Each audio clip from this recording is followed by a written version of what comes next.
The man command, one of the most important commands which is going to become handy to you in the future, is the man command, and it stands for manual.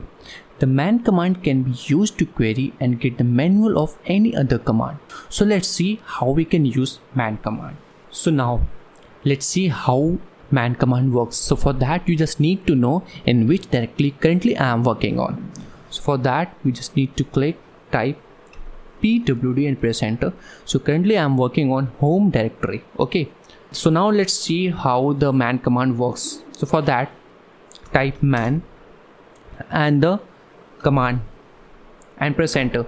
So this will show you the manual of this particular command. Okay, so this is all about the manual of pwd command. Okay, and so if you want to know what is the manual of any particular command, you just need to type man and the command. So this is how the manual of the pwd command looks like.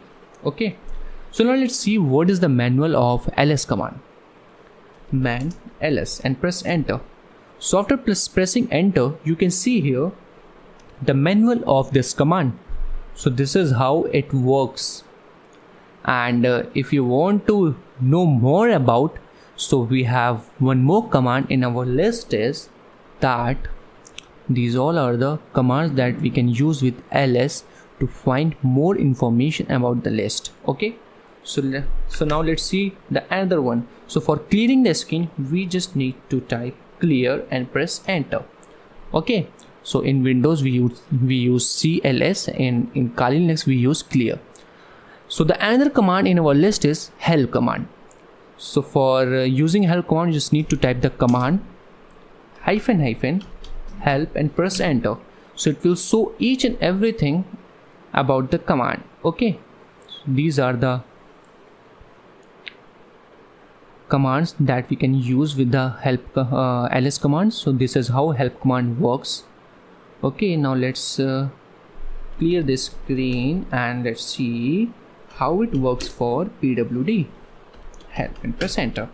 So these two commands, man and help, will be very handy for us to know anything about any particular command, its working, how we can use that particular command very efficiently. So we just need to use these particular commands. Okay, so now this is all for this video. In the upcoming lecture we are going to see some more commands about we can use in Kali Linux.